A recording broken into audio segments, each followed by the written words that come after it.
Greetings and salutations. It is I, Professor Macabro, still trying to survive this god-awful heat wave that we're going through. Yes, indeed. Terrible. Worse than last week.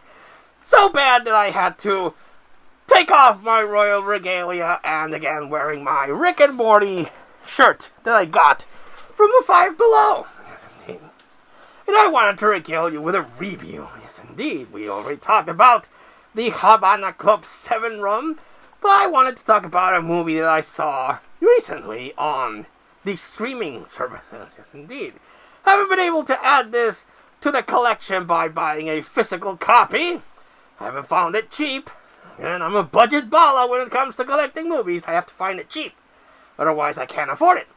But it hit streaming, and this is one of the movies, the many movies that I've wanted to see in the theater, but because of reasons, life reasons, I wasn't able to do so. But the movie that we're going to talk about and give a review of is Final Destination, Bloodlines. Yes, indeed. And I like the Final Destination series. Yes, indeed. Depending on my mood, my favorite one is number 3 or number 1. Usually it's 3 because I like the deaths in that, the roller coaster, and the fact that it has Mary Elizabeth Winstead, Ramona Flowers herself, as the lead. And I like Mary Elizabeth Winstead. Yes, indeed.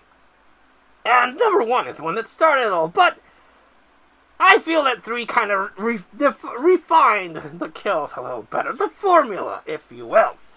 Yes, indeed. I much prefer Final Destination 3. But I still, again, depending on my mood, like Final Destination 1. Though my least favorite one is Final Destination. Which one's the NASCAR one? Is that? I think that's the Final Destination, which was supposed to be the last one. You can tell because it's kind of crappy, but it did well, so I decided to release Final Destination 5, thus fucking up the numbering. So now you have Final Destination 1, 2, 3, the Final Destination, and Final Destination 5.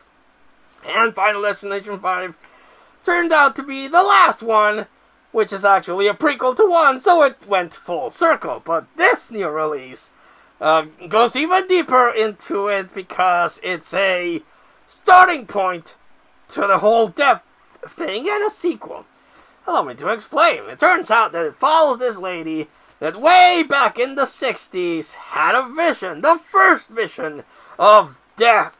And she was able to avoid it, saved a bunch of lives that weren't meant to be saved, and then they had children, and their children had children, and Death was like, you motherfuckers, you're gonna make me work at overtime through this, fuck you. Or maybe Death was bored, and he's like, oh, Jesus, man, this shit is boring. I need to spice it up. I know, I'm gonna fuck around with the humans, and give this one a vision, so that she'll save other people, and then I can just leisurely Rube Goldberg them to death. Ha ha ha! Oh yes, what a very good time I will have, probably said Death.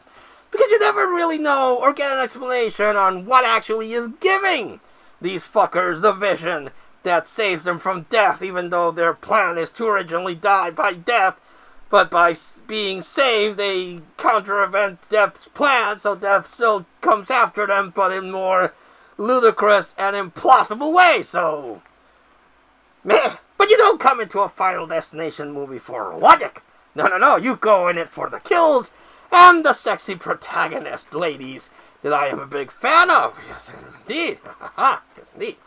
And in this one, again, it gives an origin point to the thing, but then follows the last of the line of the last survivors from that thing, and then we are given a proper send-off to Tony Todd's character with a very good monologue. And that is a highlight of this movie, I must admit.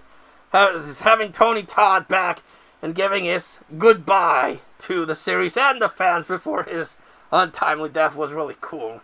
But also the kills were fun. Yes, indeed, I like the kills. The characters, other than 2 characters, they weren't very that cool. And one character was not on the hit list because he was not from the bloodline, but Death still went after him, and then when he tried to fuck off Death's plan, he got gnarly death. So again, logic doesn't factor in this series. You're in it for the kills. And again, the kills are very good. Some of my favorite kills in this movie since number 3. Yes, indeed. Again, I didn't care for number 4. Number 5 had some good ones, but my favorite ones are number 3, the first one. 2 also had some good ones, but this one has some really good kills that I quite enjoyed. I was like, that was amazing. Bravo, bravo, bravo. So, I quite enjoyed Final Destination Bloodlines. Yes, indeed, I liked it. Again, plot holes and nonsensical logic notwithstanding, it's pretty good. You still are following these survivors that are trying to circumvent Death's plans, but you know they're not gonna make it. And the kills are the highlight, and I quite enjoyed this quite a lot. Yes, indeed. Yes, indeed. It didn't have as much callbacks to the series. I'll have to watch it again to catch one of those Easter eggs. I think they did mention clear water. The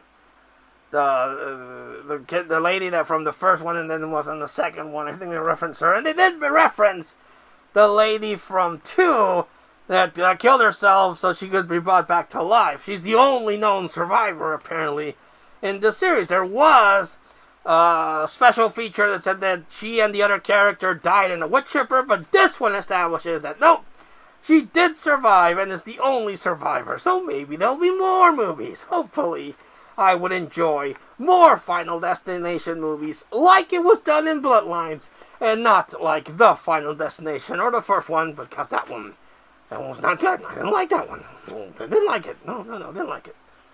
No. 5 was good. The bridge scene and the super sexy hot chick with the glasses, then got the laser through the eye. She was hot, very memorable, yes indeed. So I recommend you watch Final Destination Bloodlines. Fun, return to form with the fun, over-the-top Rube Goldberg kills that the series is known for. And just a lot of fun. Just you can get your popcorn and just laugh and laugh and laugh as these poor fuckers are killed in gruesome ways. I'm quite a big fan, yes indeed. Have you seen Final Destination Bloodlines? Did you hate it? Did you love it? What was your favorite kill? Let us know in the comments down below.